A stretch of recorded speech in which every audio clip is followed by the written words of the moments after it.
By late May 1940, the entire Allied military strategy lay in ruins. Nearly the entirety of the British Army was backed against the sea on the northern coast of France. If these men are captured or killed, the United Kingdom loses its capacity to wage war on land. The trap was set by the failure of the Dial Plan, the Allied strategy to meet the German invasion in Belgium. While French and British forces pushed north, German panzer divisions executed the Sichelschnitt, or sickle cut. This was a rapid armored thrust through the densely wooded Ardennes region, a geographic area the Allies assumed was impassable for tanks. The maneuver completely severed the British Expeditionary Force from the rest of France. The resulting encirclement was massive.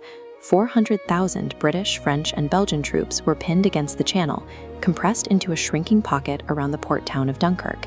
Then, on May 24th, the German advance simply stopped. Adolf Hitler and his high command issued a halt order to the panzer divisions.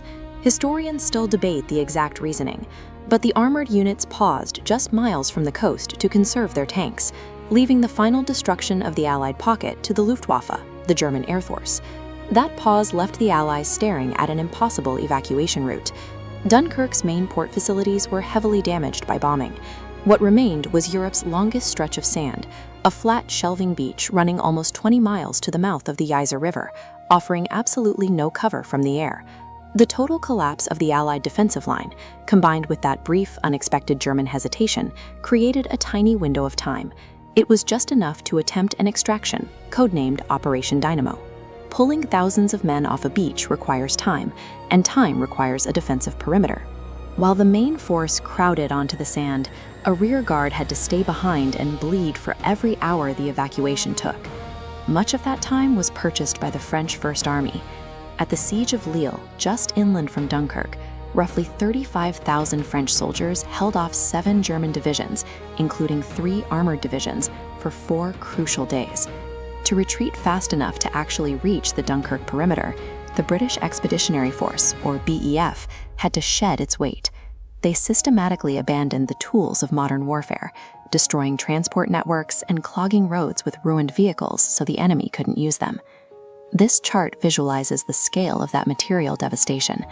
The British Army left behind more than 60,000 vehicles, 2,000 field guns, and 700 tanks in the French sand.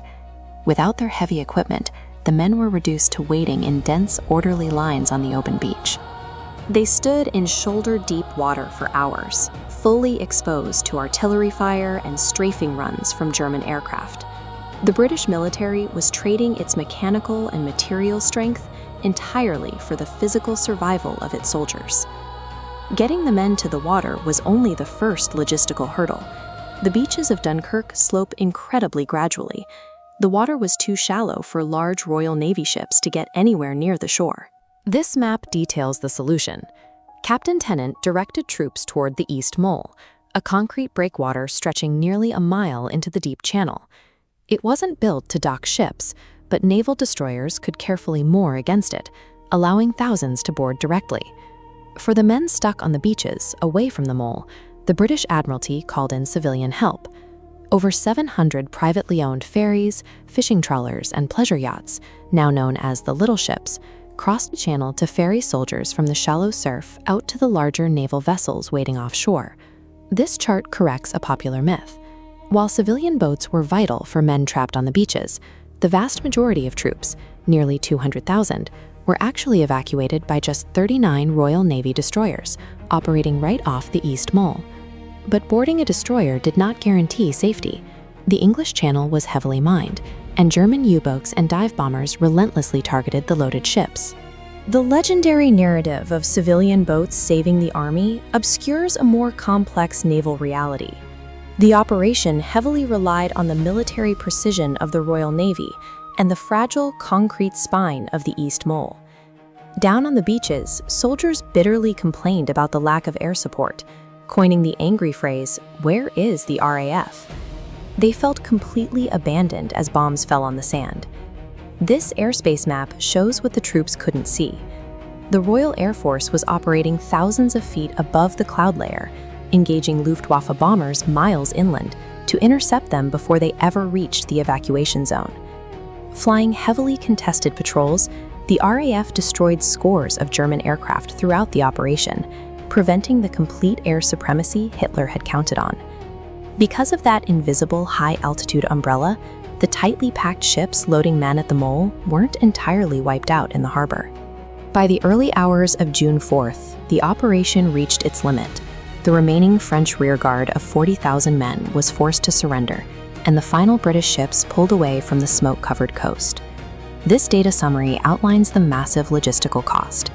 Out of the 933 ships involved in Operation Dynamo, 236 were lost. The British Expeditionary Force suffered 68,000 casualties during the campaign, and virtually all of its armor and artillery was gone. Yet, out of that destruction, 338,226 Allied soldiers were successfully shipped across the Channel. For the men arriving in British ports, the exhaustion of the retreat mixed with the shock of survival. They had narrowly escaped total annihilation. Addressing the nation, Prime Minister Winston Churchill praised the rescue, but delivered a strict warning. We must be very careful not to assign to this deliverance the attributes of a victory. Wars are not won by evacuations. Dunkirk was a catastrophic military defeat.